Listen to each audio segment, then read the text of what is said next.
And now on the show, we're going to take a look at a brand new Australian film. It is called How Deep is the Ocean? And we thought today we would actually get the man behind this movie, the director, screenwriter, Andrew Walsh, on the phone to tell us a little bit about How Deep is the Ocean. Andrew, welcome to the show. Hi there, thanks for having me. No worries. Now, I've had a chance to watch this film, and it is an amazing film, so congratulations. Oh, thank you. I'm glad you like it. It seems to make a lot of people very angry. It's what's really caught me off guard online, a lot of comments, a lot of reviews. It definitely was. I just want to make a good film, but it's made certain sections of society really, really pissed off for some reason. But, it is what it is. Definitely. So tell us a little bit about the film, Andrew. Tell us a little bit about where the idea first came from for you and how you started on this journey of making this film. Yeah, sure. I mean, the journey started 20 years ago, more or less. I mean, I got into film when I was 17. I'm about to turn 38 now. The ambition was always to tell, like, an epic coming of age story, where a person goes on sort of a quest, and goes for a few trials and tribulations in the same person as before. And one thing I really want to do is do like a female protagonist you don't really see every day. Someone sort of doesn't take any shit but still deeply flawed, in the form of Eleanor, our protagonist. And we got some people together. It took us 5 years to make. Had no money, but now it's out in the world, and that's all good. Now, a lot of people out there have ideas for films, and they just stay as ideas. You've been one of those people over the years who has gone out and made your ideas. As you mentioned, this film was 20 years in the making, took 5 years to make. Tell us about that journey in that 5 years. Like, were you shooting for that entire 5 years, or what was going on during that time? Well, what was going on during the time was, first we were in Melbourne, then the bushfires started, that slows down a bit. Then the pandemic started, which slows down for another couple of years. It took about 2 years to really get the actors and the crew together, because a lot of people were coming from overseas and interstate, and obviously the pandemic put a stop to that. So it took about 2 years to get everyone together. It took about 14 days to shoot, also to get the money to keep things moving. Then the post took another year and a half. You got to love why, because in that final scene where Eleanor boards the train, there was actually a reflection of myself, my producer Dia Taylor, and the sound recordist in the window. It took us 8 months to get our reflections out the window. So, Andrew, you mentioned before you had a rough idea for the story. You wanted to do a coming-of-age story with a little bit of a difference. What was that journey like writing the screenplay? How did the idea of Eleanor come to life, and also the world that she finds herself in? Well, a lot of it's based on my own experiences. I mean, Eleanor is very much her own character, but a lot of situations did happen to me. Like, I did migrate from Adelaide to Melbourne on my own back in 2008, back when Melbourne was a pretty hardcore place back then in regards to crime and all that. It's Disneyland now. All of Melbourne is now Disneyland. Yep. Compared to what it was 15 years ago. And I got a lot of situations in regards, working jobs I didn't really want to do. Struggling to sort of connect with the right people, find the right community, having a lot of luck in the world of romance, which Eleanor does.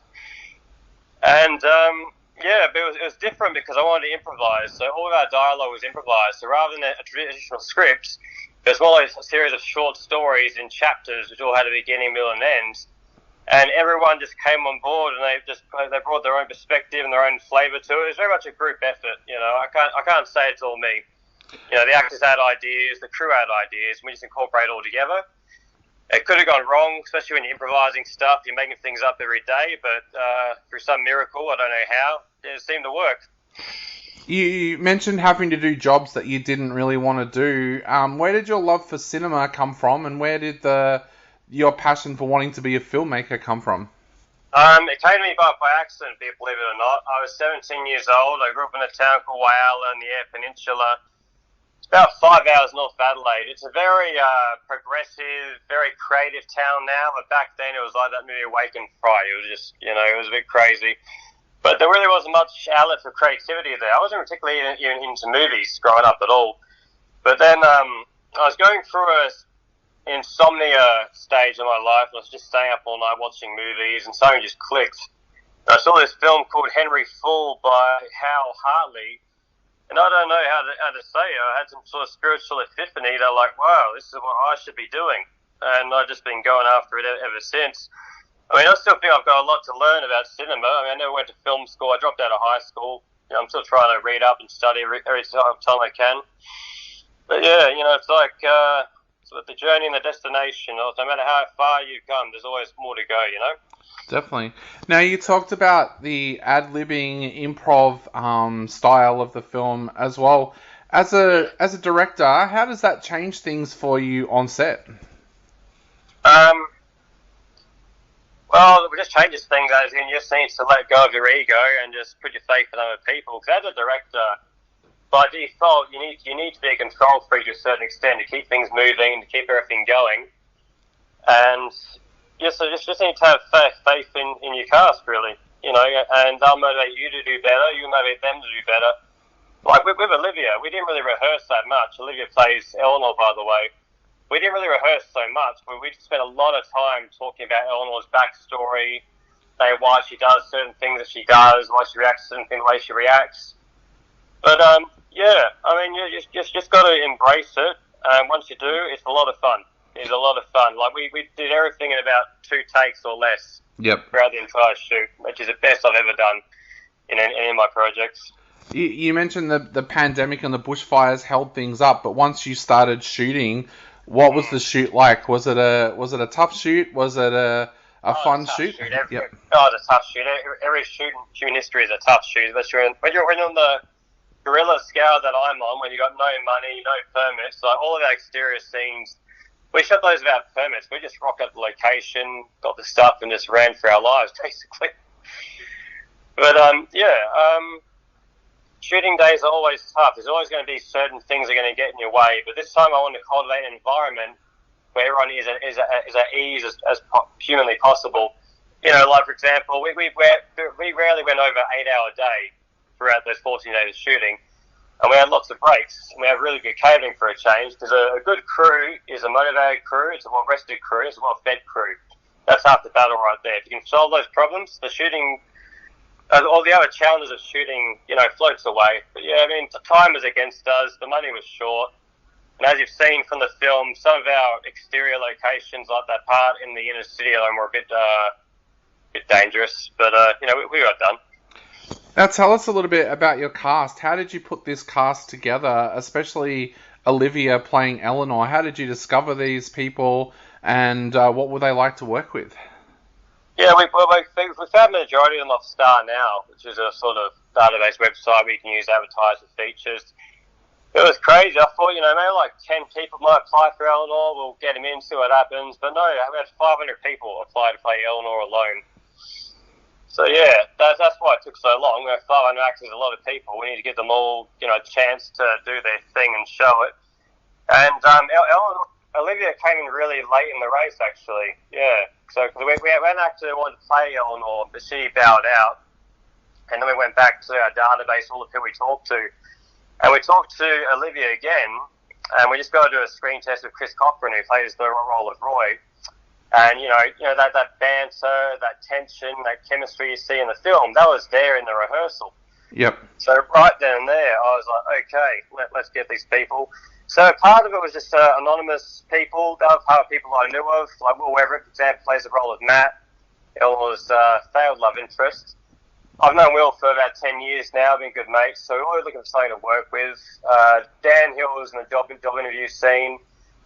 We've known each other for many years. He works on my short film. We gave him a part. But Melbourne is a very big city, but it's got a very, very small film industry, so we all know each other, more or less. Definitely. So, yeah. So, Andrew, the big question now, if our listeners want to go out and watch How Deep is the Ocean, where can they watch it? Yeah, sure. It's available on a few different platforms. Just got to Google How Deep is the Ocean. It's on Amazon Prime. It's on Apple TV. It's on Google Play. It's on Tubi, which is the best because we get paid more for that. But no pressure. But yeah, just need to Google it. It's Apple TV, Google Play, Tubi. It's something called Plex, which I've never heard of before. But yeah, it's out there. It's available. Go and see it if you like it. Comment on it. Give us a review. We need all the help we can get. So, Andrew, to finish off the interview, I've got a question that I want to ask in two parts. First of all, Yeah, sure, mate. what would you like to say to people out there who are about to sit down and watch the film? But also, because you are a filmmaker that gets out there and does things, what would you like to say to young filmmakers out there who are sitting on an idea right now? Okay, I'll answer the last one first. I would say go out and do it. And if anyone tells you you can't do it or it can't be done, tell them to go to hell. Yep. Simple as that. Don't wait for anyone to give you permission. Don't wait for the perfect moment. Don't sit around waiting for the government to give you a grant. That's not going to happen. Or, the equipment is cheaper than ever.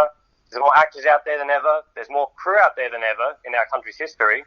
Find your people, come with a good story, and just go out there and do it. Awesome. So, and now what would you like to say to the people out there who are about to sit down and watch the film? Hope you enjoy it. I spent 5 years making it, so it always killed me. So I do hope some people like it to a certain degree. But yeah, look, if you like a good drama, we've got a fresh cast. That's the problem with Australian films. They just recycle the same actors over and over again. You see Hugo Weaving and everything, John Legend and everything, and a few others. But our cast is all completely fresh, a lot of new faces, a lot of good visuals. I think the story's pretty good, and we also did the music as well, which is also quite good. You can buy the soundtrack if you like it. But yeah, just take a chance. Got nothing to lose.